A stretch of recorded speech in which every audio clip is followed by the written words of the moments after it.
is going on, everybody? We are back once again with another edition of Wrestling Republic's Wrestling Off the Air. We are immediately on the heels of another crazy NXT on the way to No Mercy. I'm joined, as usual, by both Dryzzy and Shad. How are you guys doing today? Y'all hear that? Y'all hear that? The alarm's going off. Tippy time is over. Tippy time is over. Ain't no more tippy time. The alarm. I'm about to head out, guys. Y'all enjoy the show, man. It's weird. I was just checking my watch. It seems like tippy time is up. It's like I'm sorry, Shad. Bobby Petito in the comments though, by the way. What's up, Bobby? How are you? Good to have you as usual. What a crazy NXT. It was fun. Fun as could be. Sorry, my voice I just turned 13 again. It felt PLE pay-per-view-ish tonight, man. There was a lot of like stuff that you would not expect to get on a weekly television show tonight that you got on a weekly television show tonight, man. We got an absolute banger of an opener, and then the main event off the flipping charts. I mean, what? We got Becky Lynch and Tiffy Time, speaking of, who we mentioned earlier. Let's get right into that, though. We know we have our resident Tiffy Time fan here, Shad. This is a tough loss for Tiffany Stratton. Tiffany Stanton, I don't know. Look, man, we come here today to turn off our clocks. It's daylight savings time in some areas. Tiffy time is going to have to resume in a different time zone, time frame. She had a strong reign and it's over, but there's a light at the end of the tunnel. And tonight y'all saw sink or swim. This young girl had a match against arguably one of the GOATs, a horsewoman, Becky Lynch, the man, big time Bex. She swam, and she swam very comfortably. This was an incredible match.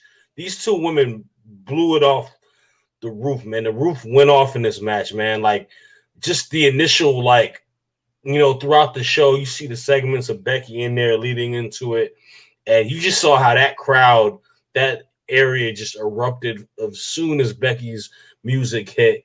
You see the star power, you see the presence in there. And Tiffany Stratton, she had her back was against the ropes whole match, man. Like you going against like someone who's 90 plus rated in WWE 2K. You know, you in the little 80 range, maybe lower 70s. But I think she did her numbers. Like the match itself was really good.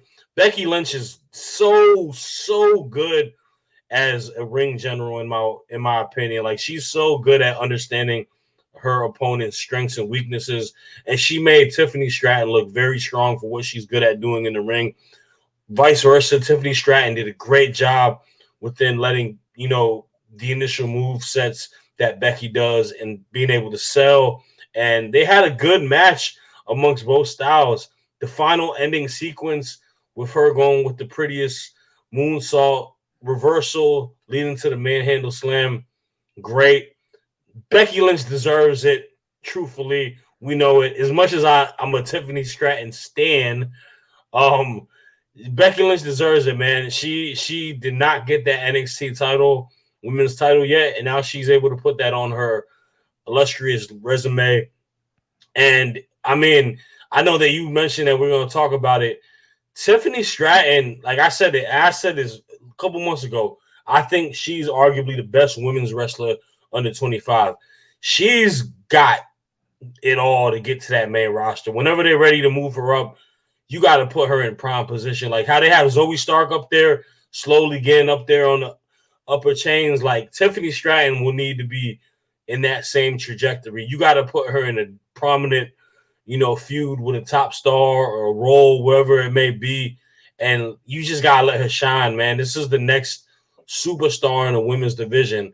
I'm getting the same feeling that I see eventually in the next couple of years that we saw Rhea Ripley develop into, Bianca Belair develop into from an NXT superstar. I think she has it. I think she has the in-ring work. I think she's got the character work. She's only going to get better amongst time. It's going to still be Tiffy time, guys. Let's not hate on her. My girl did her numbers. I'm proud of her. And I think we're still going to get a rematch. No Mercy coming up. Not only is that the best N64 game, it's a pay-per-view. Becky, let's run it back. I like that call. I like the shout out to the N64 game too. I'm 100% with you there. And Tiffany Stratton, in my eyes, has it, like capital it, right? Like she's got whatever that is, she's got it. Drizzy, you watched the match too. How did you feel about this? And then let's talk a little bit about, like, we've seen a lot of main roster stars coming, I wouldn't say down to NXT, but over to NXT, and not only making appearances, but winning titles. How do you feel about that in the direction of that in the future, as well as the potential for the rematch at No Mercy between these two? I absolutely love it. Actually, it almost takes you back to, like, in school you have those days you've worked on your lesson plan all month and you have your big test. Tonight we saw Tiffany Stratton win the NXT Women's Championship, and what was this, a couple of months ago, and Becky Lynch came down to give the big test. And as much as I hate to say it, Tiffany Stratton passed with flying colors. There was no reason that match should have been that good. She didn't get frazzled by the moment. She didn't let the whole aspect and the whole specter of Becky Lynch cloud her what she was coming to do. She stayed on game plan. She stayed true to her moveset. She stayed true to herself in all aspects. Nothing changed. She did nothing different than what she normally does. That might be to her detriment toward the end of it, but you have to love that she was able to stay the course. If it ain't broke, don't fix it. And she did a really good job of that. I applaud Becky for coming down and actually taking time, because they give you this big thing that people like Becky, the bigger stars in the company, are too big to come down to NXT. Becky Lynch is probably number 2 of the most popular superstars in wrestling. Number 1 being Roman Reigns. If she can come down, who's to say Roman Reigns wouldn't come down one day? To say who's next to come up here. And that's what NXT is all about, building the next stars. And I absolutely love when the other superstars, the seasoned veterans, the big names come down and actually mix it up with the younger guys. We've been seeing it for years, these last 3 years, especially when we had, I think it was Grayson Waller and AJ Styles. We've had Dolph Ziggler and Braun Breaker, Mustafa Ali. I don't know if we want to count him as a seasoned vet, but Dominic Mysterio, who currently is the NXT North American champion. No, he's not an NXT original, but he does elevate the product, as much as people hate to admit it. But it's absolutely great. It also gives the NXT rookies and all those guys down there a chance to see what it's like to work with some of the bigger stars. Because you don't know what you're getting. Like they tell you all the time, this is not a sport that you can sit there and predict what's going on. This is one of those things where you learn on the job. And like I said, tonight, Tiffany Stratton, Becky Lynch. I said it while we were watching it. This is probably one of the best TV matches of the year. Only second to maybe like Gunther and Gable a couple of last week. But kudos to both Tiffany and Becky. 100%. I'm with you. And I would even add Finn Balor to that list. Yes. Of guys in that category. Even another one that I would add is why am I blanking right now? Not Braun Breaker. Baron Corbin. Yeah, Corbin. Sorry. Yeah, man. I mean, we even saw Sasha when she wrestled EO during the pandemic at the Great American Bash. Like this is important to do. Like you need to, like when you're talking about just the amount of viewership to NXT compared to a Raw and SmackDown, Like, this is gonna put more eyes and ears to this product within NXT.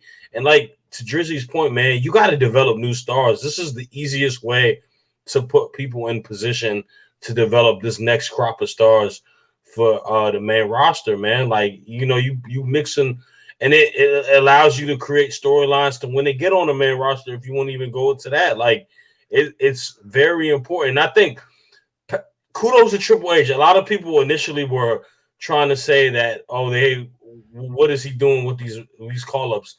I'm starting to see within the main roster a lot of these call-ups in this past year at LA Knight, a Solo Sikoa, a Zoe Stark. You're starting to see the wheels roll within their booking and within their character arc.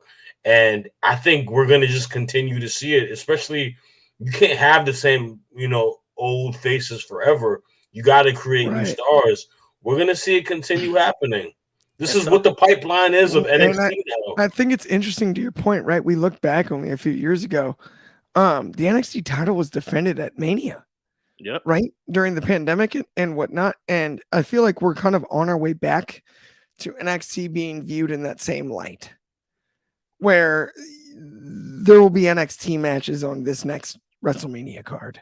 And I think there kind of should have been the last few years anyway. I love the idea of doing a takeover the same weekend.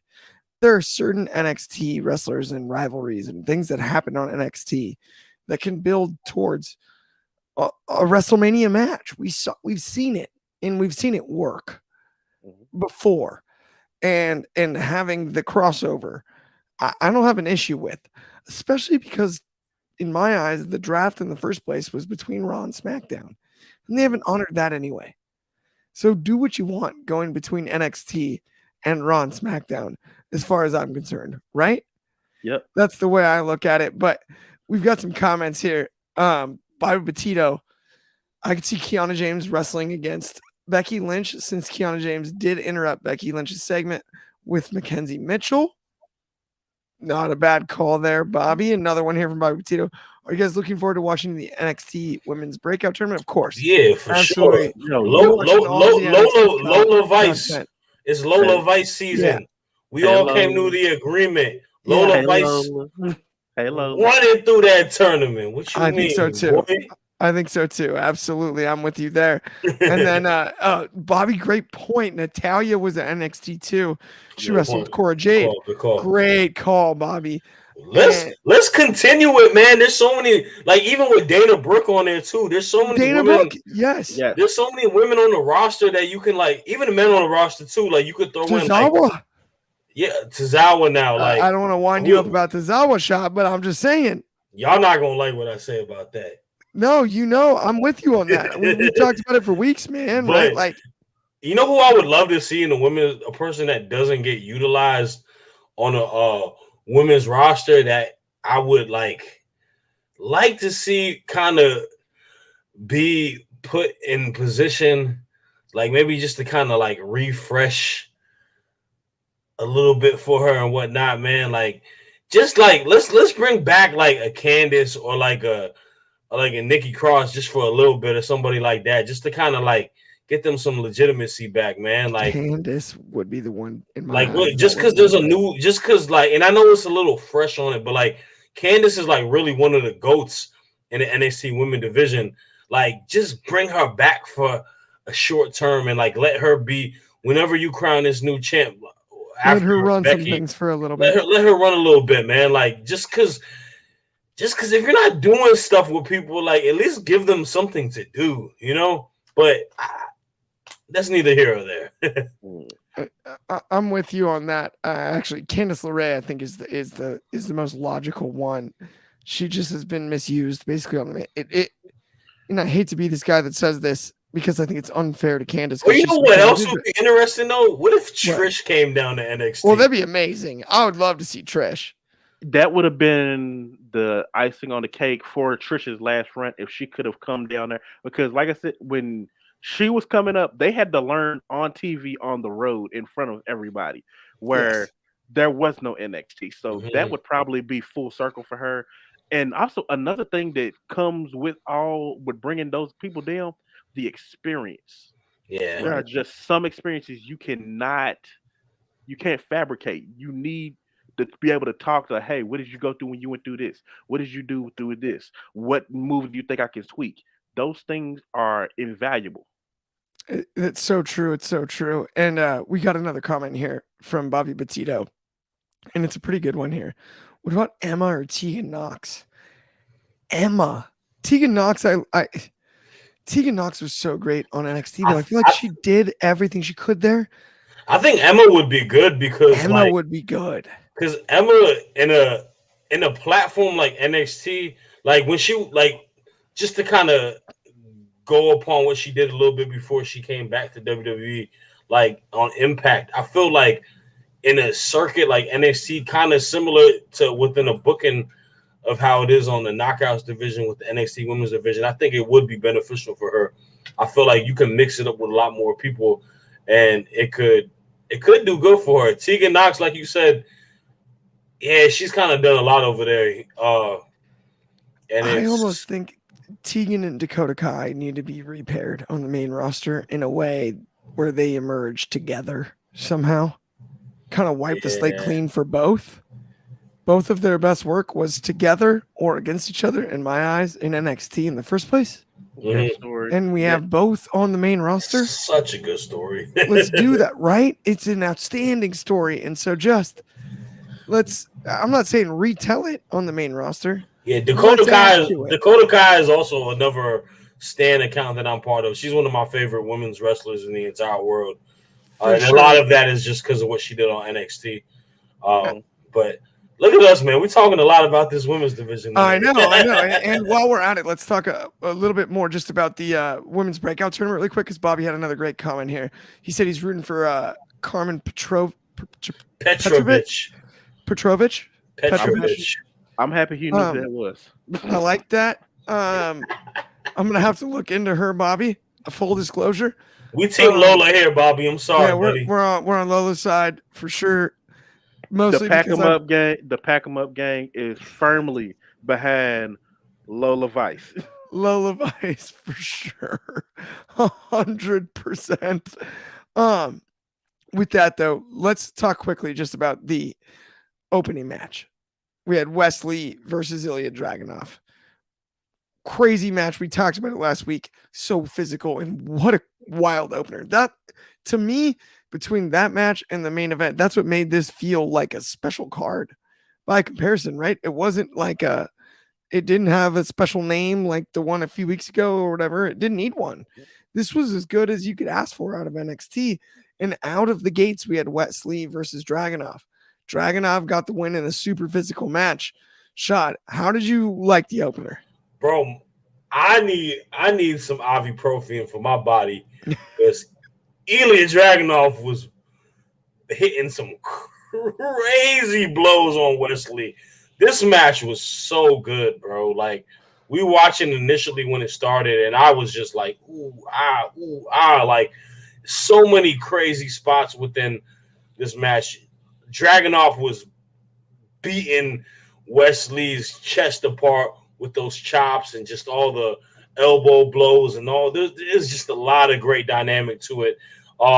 Very fun match. You really didn't know going into it who would win, to be honest with you, because both of these guys have been booked so well leading into the match. Both of them big fan favorites. Both guys have a very key vision to what the NXT roster is. So I was going into it not knowing what it was, and they played that to a part. There was a lot of 1-2 breakout calls and whatnot, false finishes and whatnot. So eventually, Dragunov does win. We're going to get that mellow Dragunov round 2, and it really has me interested to see what is the direction, what they're going to do with Wesley. Obviously, after the match, we see Wesley, in a couple segments, cleaning out his closet, where the Slim Shady, and leaving the building.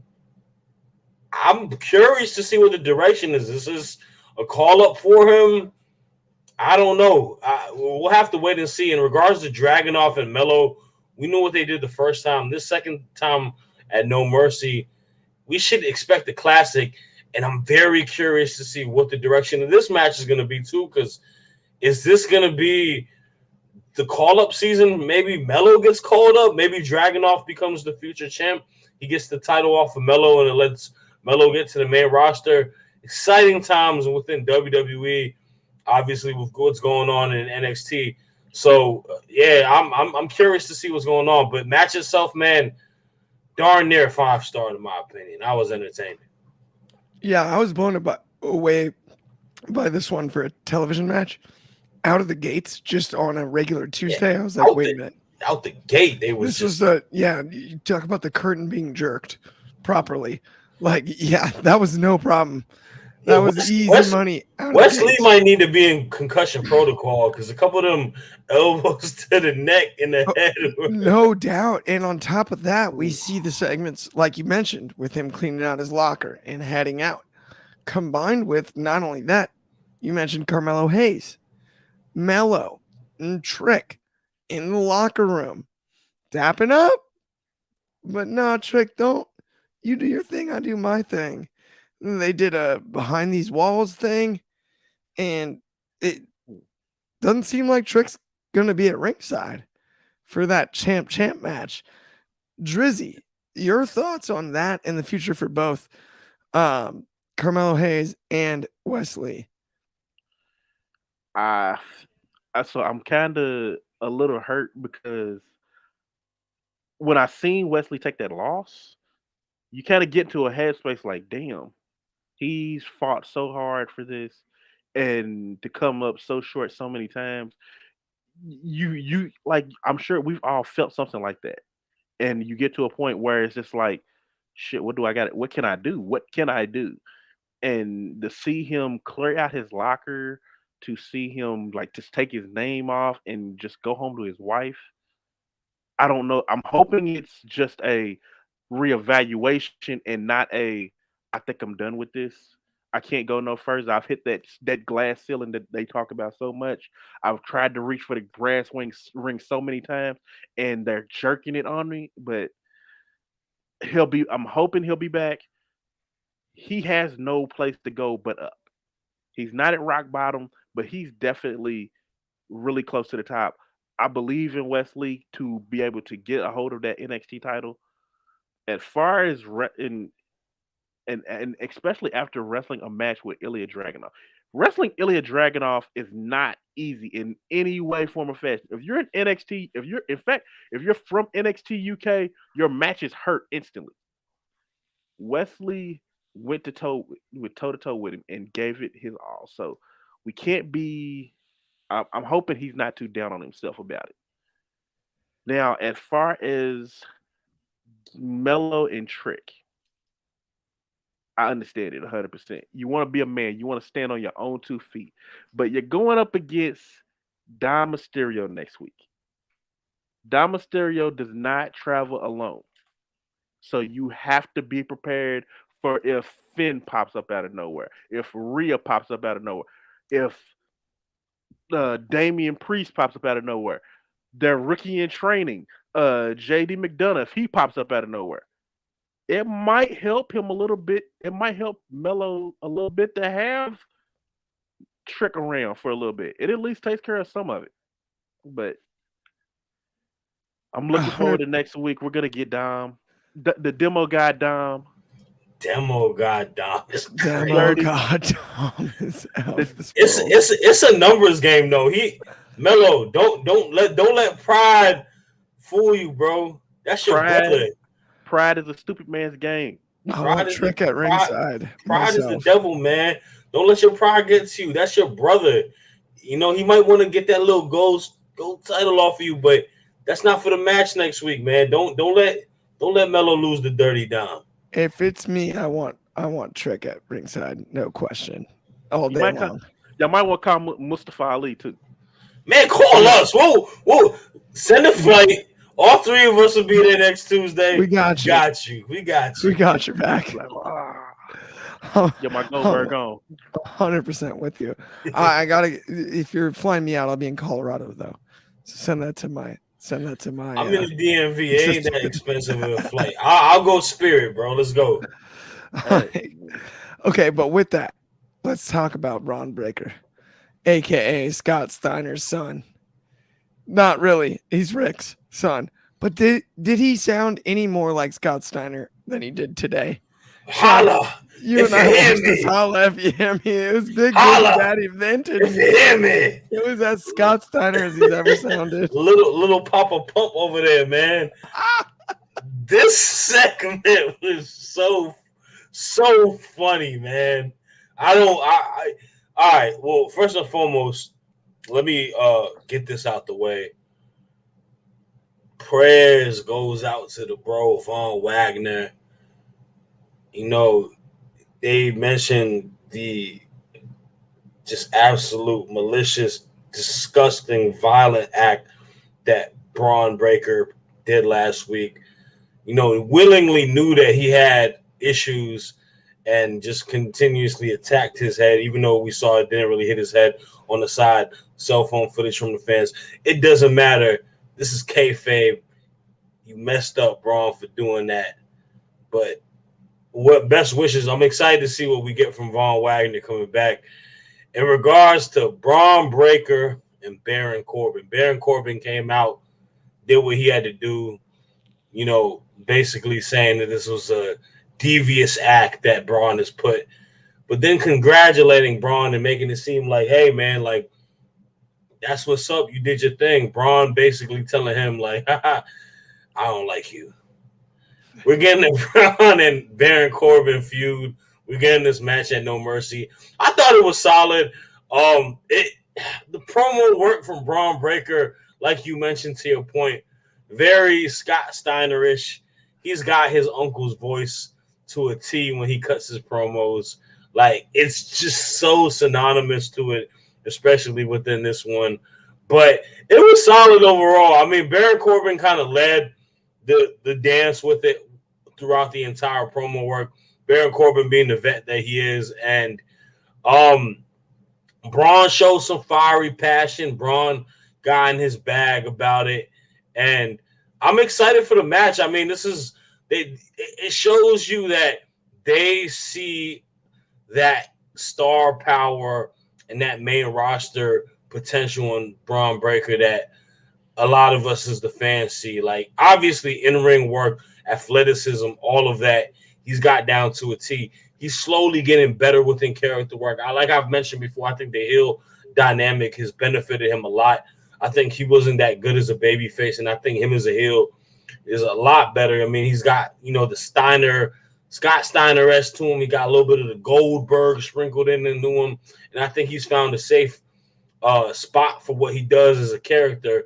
And, I mean, you put him in a match in a feud with Baron Corbin, that shows you that they're like, all right, we're going to feed him guys that are battle-tested, that are on the main roster to get you ready. But after this match, I assume we're going to get a payoff between him and Vaughn when Vaughn is back from injury in kayfabe format. And after that, I mean, what else is there really left for him to do? Like, I guess that's where I'm kind of seeing where it's at. Obviously, we're taking it week by week. I don't want to get too ahead of itself, but I'm just curious to see what Braun's, you know, arc of what he does after this is going to be, because I feel like he's one of these guys that is kind of swimming in a circle, and I feel like he needs to just get pushed up to the main roster and let him figure it out from there. Yeah, it does seem a bit odd to me that they gave him smashing a guy's head in, and then they followed with the Chiefs-Ravens rivalry, which we haven't mentioned yet. Like, I mean, I'm just saying. That's like, crazy. They both are former NFL players. Right? I mean, all I could see was Chiefs-Ravens. I'm like, fullback lineman. But why didn't Baron Corbin say that? He's like, you only lasted on the training camp. I played a full season. Yup. I got snaps. I mean, you know, you got Pat McAfee's number from football and not from WWE. Seriously. Oh my goodness. By the way, though, I am laughing. I did see Baron Corbin got nailed again by the Chef Reactions guy from TikTok. That guy's like obsessed with Corbin's cooking videos, and he just torches him all the time. It's hilarious. Oh man, Actually, those are some of the best. Corbin don't be doing that bad of a job though. No, that's the funniest part. Is like Corbin's like a good cook, and I think that he and the guy are buddies, because like the guy just torches him every time, and he's like, that's wild. He made a joke about like, oh yeah, that fillet looks about as fresh as your WWE career. Like it's good stuff. Anyway, not the point. It was funny because I do think that they are friends at the end of the day. That's neither here nor there. Dryzzy, did you have any thoughts on Braun Breaker's future here and the match with Baron Corbin that's now booked for No Mercy? We need to get this match going.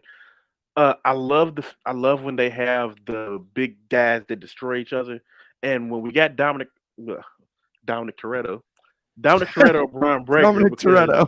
He is one. I swear, he looks just like Dominic Toretto. He's just like imagine hearing a Dominic Toretto Fast and Furious speech with family in a Scott Steiner voice, and you have Braun Breaker. It's big guys beating the hell out of each other. It's always good when you have big guys that can do stuff like that. And this is also kind of a bit of a test for Braun Breaker. Like, are you finally ready to come up to the main roster?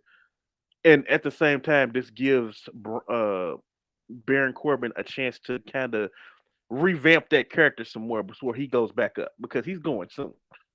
I agree. Like, I can't see him staying there too much longer.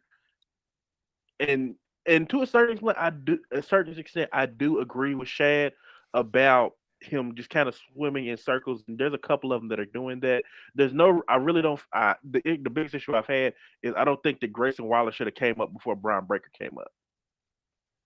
Like, there was that first NXT War Games match, the future versus the present. At that point in time, you had Braun Breaker, there's a Tony D'Angelo, Grayson Waller, and Mello. All of them should be up by now. So hopefully they get this together, because he is just kind of in circles at this moment. We got to get him up on the main roster. I'm with you there, and I think it's funny. The segment started with the tease of Breaker being showed respect by Baron Corbin. I don't know if that pairing in a little bit of a stable might not be the worst way to throw them back onto the main roster with the kind of gang warfare we have going up top right now. Right? A Corbin. He said kind of like what the BCC does in AEW, where if we bleed together, then we can fight together. Yeah, something like that. And maybe you add like an Odyssey Jones. Have some muscle, like a trio like that would be fun. Man, where's Odyssey Jones at, man? Get my man on TV, man. He wrestled on the Superstar Showcase, which I have yet to see, but heard great things about. And that could be a fun grouping. Maybe add one more. Maybe add a girl. Maybe add not necessarily Tiffany Stratton. I would say too strong for that spot, but right. That might not be a horrible idea. Just while we're spitballing here, but that's neither here nor there. Add Kiana James to it. There you go. Yeah, that's a great fit. That's a great fit. I really like that. Only because I do feel like the tendency has been not to bring directly up exact groups, or at least there hasn't been a lot of success bringing up exact groups from NXT to the main roster. Like we saw what happened with Hit Row. We saw what happened, with a few other factions that they just haven't translated. Given it's really hard to pick up, right? You have to almost retell the story. Yeah. To a portion of the audience. And I think that makes things more difficult. I think that's the only unfortunate factor about NXT is you can get a concept so over on NXT, and then you suddenly have to go to a different audience on the main roster and almost retell your story. At one point in time, I would agree with you if this was black and gold NXT. Yes. But ever since they made this switch over to the 2.0 on USA, I feel like there's a lot more continuity now. I agree, Like, and I think I like, think now we're in like 2.5 territory because I think 2.0 went too extreme the other way. To your point, right? And now we've found kind of this happy medium where like the entertainment value on NXT is back in a way that on 2.0 at times it was a little bit convoluted almost, right? In the booking where you're just like, okay, what are we doing here? Right? Like it's too much youth. We're pushing too much stuff that I don't even understand what's going on.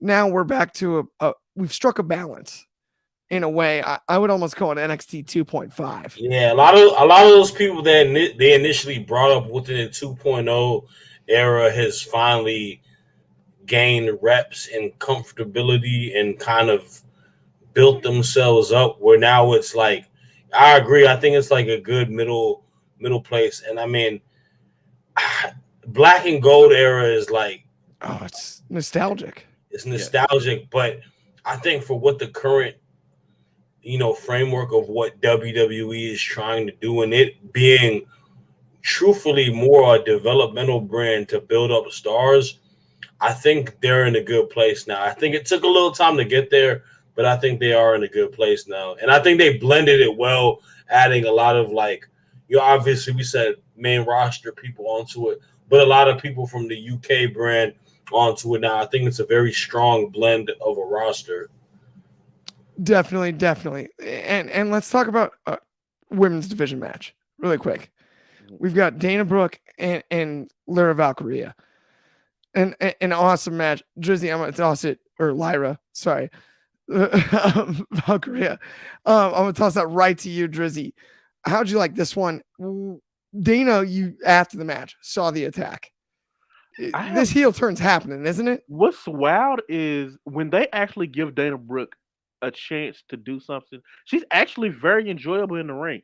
There's this big, I don't want to say it's a conspiracy or anything, but there's this big this thing that Dana Brooke is not a good wrestler.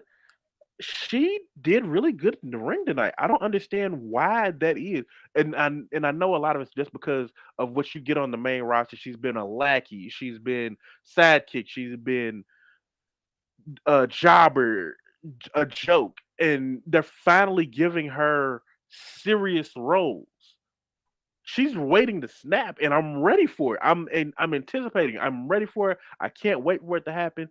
Kalani is going to be collateral damage, and I can't wait for that to happen. It's a good story that I'm enjoying.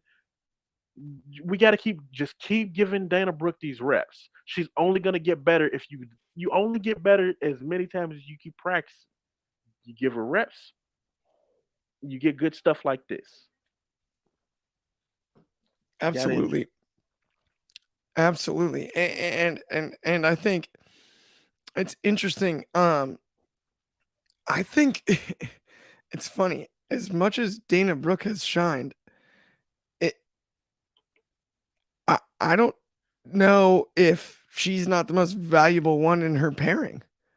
Right? Like I think the way we're looking at it right now, it's Shad, right? Like the storyline is more drawn towards what is going to happen with Kalani Jordan. And now that we're talking about, obviously I'm sidetracking of what we talked about earlier. Is Kalani Jordan going to be in this women's breakout tournament? Because she's relatively new. I think she qualified. I think she should qualify. Her, maybe Lola Vice. Yes, Lola Vice. So, in my opinion, obviously I'm basing off of what has been booked and who's been visible on television. It seems like those two have been booked predominantly within this last few months and within storyline. Kalani Jordan, we mentioned it a couple weeks ago on our first show. She's got something, man. She's got that baby face factor. She's so I don't know what it is. She has a very likable character. She has a very naive, innocent character, but she's got the in-ring ability, potential to it.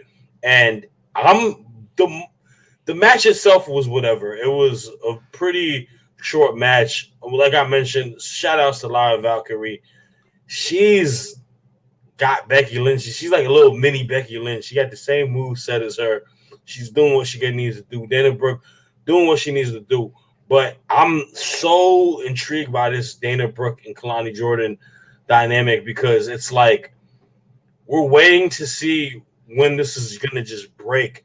And when it breaks, I know that we're going to get Kalani to hopefully get over Dana Brooke. And I think it'll be the case because I think Dana is here to kind of help this young roster out. And I think that's going to be beneficial for her. Like, I think Kalani is definitely this next wave of breakout stars that can be a prominent factor within the women's division.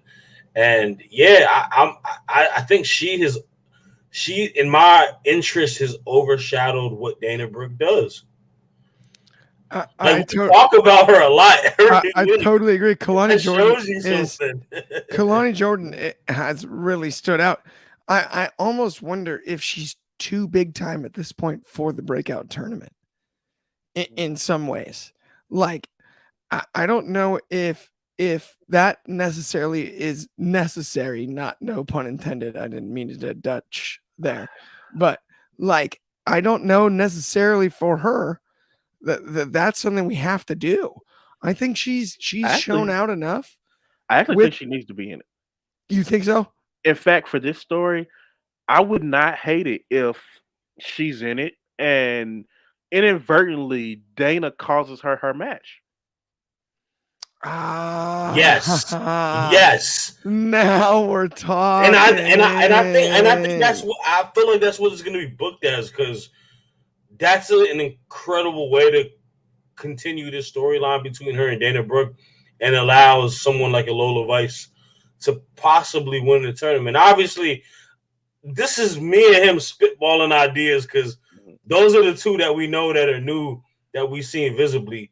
The other girls who was in that locker room segment, I don't know y'all yet. Hopefully we get to know y'all soon enough and y'all make y'all factor. But for what I see book weekly is between them two, and I need to see them two. That needs to be the finals.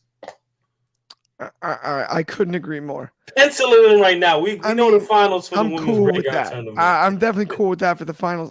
I'm cool with any of those scenarios. And I'm glad we talked about it. And not only that, monster shout out Bobby Petito. I always enjoyed watching you guys' show. We enjoy you watching us and appreciate you so much, Bobby, man. You're the man. Much love, bro. Monster shout out Bobby Petito for that. Absolutely. Let's talk about the Heritage Cup, though. I love the Heritage Cup. I'm going to complain for 1 second. And I hate to do that. I hate to complain. We've had so much fun on this show. I hate to complain. But I want these Heritage Cup tournament matches to be under Heritage Cup rules. Why aren't they under Heritage Cup rules? Please. It's so easy. Just do the same match under Heritage Cup rules. It would be delightful. Outside of that, I've enjoyed every second of this tournament, every person in this bracket, and every matchup that we've had. We had a couple of absolute Tuesday night delights, as I like to call them. Tonight, we had Axiom and Tyler Bate and Akira Tozawa versus Nathan Frazier. I'm going to start with you, Dryzzy. Axiom Bate. How did you like this one? Break it down for me. First off, Tyler Bate can do no wrong in the ring. And Axiom, if you blink, you are going to miss it. These two, I don't know who thought to put these two in the same bracket, but thank you so very much because the match was boom, boom, boom, boom, boom. There was move after move after move, and everything just flowed so seamlessly. No issues. Tyler Bate is the Zen master for a reason, and that's what you got in this. He was Zen. He was in it, especially the last minute, which was I counted it out. The last minute was straight combinations of them two going back and forth. Axiom with his hurricanranas, kicks, everything, and he still was able, and Tyler Bate was still able to hit his lariat. Like, if you have not seen it, please go back and just watch the last minute of that match. It is absolutely, if there was a award for move combinations of the year, this match is giving that to you because I absolutely adore just how many ways they're able to hit their moves off of different ropes. So true. The athleticism that you see out of Axiom and Tyler Bate is off. It's the big strong boy. It's the big strong boy, and that match was off the charts. I couldn't agree more. Are we sticking with the same pick in the tournament before I toss this next one to Shad? Yes, still sticking with Duke Hudson. We're still MVP, sticking with Duke. The MVP Duke. Yeah, I mean, I'm sticking with my pick because he won tonight, but I'm not happy about it. I like it, and I'm about to toss that to you. We had Akira Tozawa versus Nathan Frazier. We talked about this match went from 100 miles an hour to 1,000,000 miles an hour. I can't even quantify how many miles an hour that these two were traveling around the ring. Shad, talk to me about this one. Yeah, I mean, they were going at Tyreek Hill speed, 99 Madden speed tonight. Like in all seriousness, I guess maybe I'm wrong because they had a very short match, but it was probably a lot longer of a match just because how fast their movesets are. But what are we doing, man? Akira Tozawa, I understand that people's recency bias towards him is Mr. 24/7 Ninja, all of that. But why do we have him 0-3 in these blocks? Why is he having 5-minute matches? Why is Akira Tozawa wrestling on NXT Level Up when you know not a person in their mind is tuning into that? This guy got a lot more notoriety than a lot of people on this entire tournament in regards to being on the main roster. This guy is an incredible professional wrestler. And if you had any opportunity to show the world how great of a professional wrestler he is, you would give him the decency of putting him on Tuesday night television, showing off his talents, and giving him a match over 5 minutes. Stop playing him like he's a joke. I know he's funny. He's got charisma, but bro can really work in a ring. This Heritage Cup is to show you all aspects, different wrestlers from the entire globe. This dude is he's a killer from Japan, man. Let's respect him. Let's put him in a little bit more than 5 minutes. Let's let him get at least a win out of the tournament. He don't got to win the entire tournament, obviously. He don't got to win on the block. But for him to be the person to lay the egg and have a 0, I don't like it, man. I really don't like it. I feel that Tozawa gets this joke moniker way too much, and I feel like he's a person that has a lot more to offer to that, and this is a perfect opportunity. He beat The Miz. He beat The Miz on Raw. Come on, man. I'm 1,000% with you, and it's funny. It's like it's not the literal theme of this show, but we've greatly discussed the nature of main roster wrestlers wrestling on NXT. Justice for Tozawa, like man. An opportunity for Tozawa, right? We discussed off air. Butch, Pete Dunne, the promo he had tonight. We wanted like that was sounding like Pete Dunne. And that's something you can do on NXT you're not doing on SmackDown. Mm-hmm. We had an opportunity to showcase Tozawa and we just wasted it. You could have used any warm body to do what you did, booking Tozawa the way you did. Eliminated now, right? Like he got no chance. He's eliminated. Not even right. There's no mathematical way for him to come back. In fact, Duke Hudson broke it down. If Duke Hudson wins this match next week on Tuesday, there will be a 3-way tie for first place in that block. Okay. And so, can Tozawa play spoiler? That would be my question. Does anyone know on that bracket-wise, Dryzzy? He cannot. There's nobody. Tonight basically would have been his spoiler match. That would have been his chance to have the spoiler. So that's why it's such a shame to me. You have a wasted opportunity there because you might as well even at least put him in a spot to even threaten playing spoiler and tell that story, right? We've had these awesome wrestling matches. That was the point of the Heritage Cup tournament. That is another factor in a point that I made earlier about these tournament matches not being under Heritage Cup rules. I don't think it's possible for what happened in Tozawa to happen if these matches are contested under Heritage Cup rules, right? You have the required rounds. You have the required. You have to book those I in a different absolutely way. would. I would like to know what the whole mindset was of not doing that, because it does kind of make sense that if it's a Heritage Cup tournament, it should be in the Heritage Cup rules. Like if you have a tag tournament, you don't have a bunch of singles matches for it. So Right. I mean, I don't know if it's a time constraint thing, but I would like to know if HBK would like to come in and tell us. I know he's watching. This why. Why? Yeah, just a simple why. I'm so with you on that, Drizzy. Like, just explain, right? For lack of a better way to put it, just a little simple why. Why are we just doing the regular matches? Because I love the round robin aspect. It's very World Cup esque, Mhm. right? You have the Heritage Cup, World Cup. You know, you have the way the format works, right? You've got the round robin, and then you have the knockout stuff. Like it's not exactly that, but it's very, it fits that kind of aesthetic. It honors the NXT UK past in that way, at least in my eyes. Why not use the rules? It's not that hard because it's only 12 minutes, right? Yeah. So like Yeah. that's what's so interesting to me. And not only that, it doesn't have to go 12. 12 No, is it the max. doesn't. They don't all have to go 12 because they can be finished early. So Yep. all it guarantees is that 12 is as long as it can go. So Drizzy, to your point about the time thing, yes, I agree, but wait a minute. It makes time almost easier booking it under the Heritage Cup rules. And that's where I'm so blown away.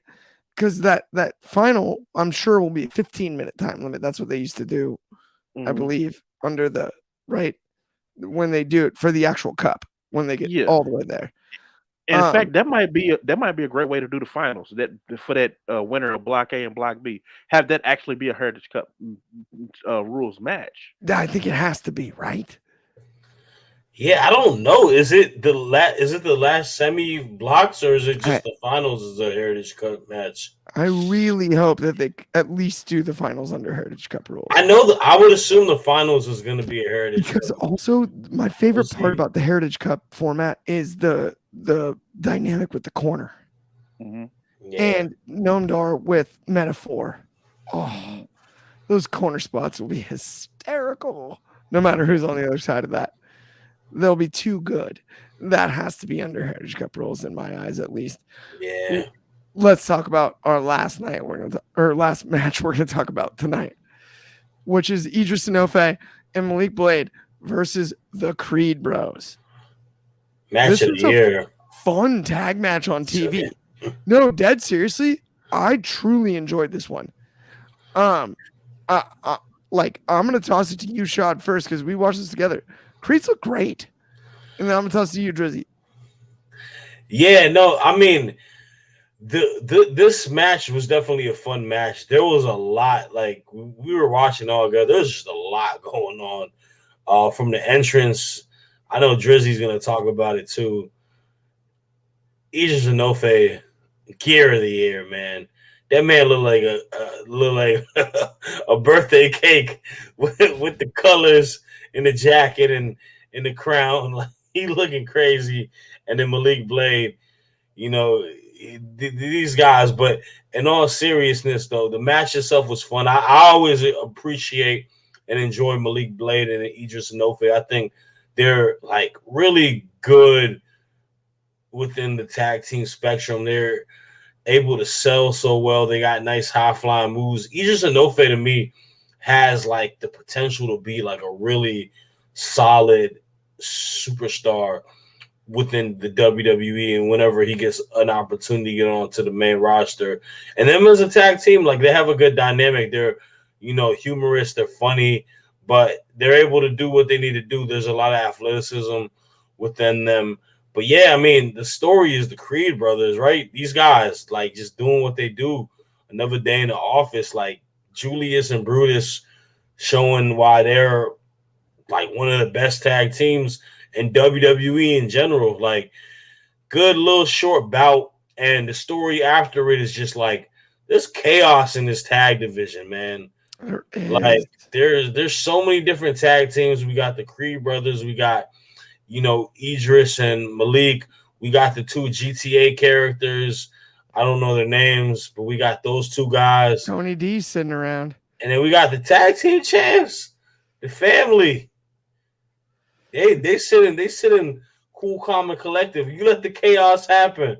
We chilling right here, just ready to go upon it all. And then we got Los Lotharios, the new and serious Los Lotharios, doing it for their family, not being like ladies' man's trying to kiss every woman in the crowd during COVID season. What's wrong with y'all?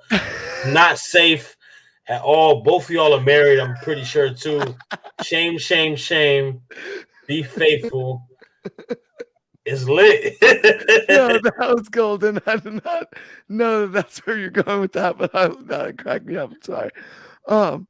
No, I hear you. And the tag division is so fun. It's funny because we've griped a little bit about on other shows about booking women's divisions, particular women's divisions, not necessarily NXT, which we've been talking about all night. Better, right? I've been griping too about tag divisions for a while on multiple products. NXT somehow has a deep tag roster. When we sit back and look at it, we saw it tonight. The Creed brothers are. I don't like Duke at all, and I'm not talking about Hudson. I'm talking about University. Can't stand Duke. Sorry, Julius, but I don't like him. But you and Brutus are awesome in the ring, bell to bell every week. It's impressive. That Doomsday device with the Brutus ball, off the top rope, that is no joke. That lands flush every last time. How do you feel about the tag division, Dryzzy, in NXT? This tag division is alive and well. I absolutely adore how they did it. And back to Malik Blade and Inofe, I'm absolutely happy that they did a bit of a repackage with them, because originally they were pretty heavy into Toxic Attraction stuff, and they were, I don't know if I can say it, but they were very horny. Yes, but sir. They found a way to give them their own unique tag style, because they have this knee-jerk style where everything they do, you miss the tags as they happen. A big part of this match tonight, where you miss the tags. So the moment they come bouncing off the ropes, boom, here comes a knee out of nowhere. Boom, here goes a high flying crossbody. And I love that style. It, like, all the tag teams have their own unique style. So Inoue and Blade have that knee jerk style. The Creeds have this wrestling hybrid high flying style. It's methodical with explosion, right? Yeah, it's like a cruiserweight Brock Lesnar. It's crazy. Yeah. 2 cruiserweight Brock Lesnars, which is already terrifying. You have the family, basically brutes that fight the whole time. I'm not too sure what we doing with the GTA guys and scripts from the block. Yeah, they're still new. They're still fairly new, so we're gonna give them some time to grow. Los Lotharios, pretty high fly. Their moves are very flashy. Also we saw earlier in the night. What is their names with Fallon Henry, Briggs and Jensen, Yes. Brawlers. You like, this tag team division is strong. It's thriving. You have unique. You have all types of different things going on in it. I absolutely love it. That's the key to a healthy tag division, diversity. And NXT, they at least have the second best tag division in wrestling right now. I totally agree, dude. Like, I couldn't have summed that up better myself. Like, and you broke down, like, from top to bottom, they have every stylistic combo. And like, I love when you were talking about Idris and Malik tonight, right? Like, the speed of the tags and the stylistic difference is so beautiful. It's just fun to see. That's been another, though, Tuesday night, guys. It's been a blast as usual. Next Tuesday, I will be out.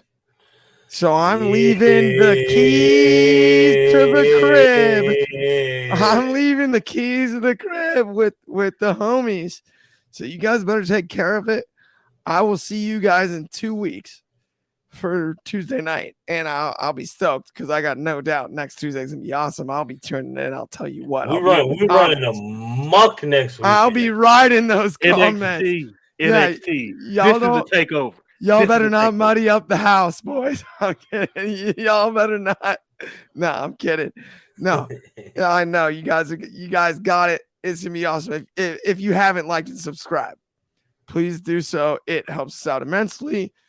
On behalf of Shad, Dryzzy, Wrestling Republic, Wrestling off the air. 5 stars. We will see y'all next Tuesday. They will, at least Shad and Dryzzy will. I'll see you guys in 2 Tuesdays. Tune into the daily broadcast as well and take it to the table. Have a good one. Thank you guys for tuning in so much. We really appreciate it.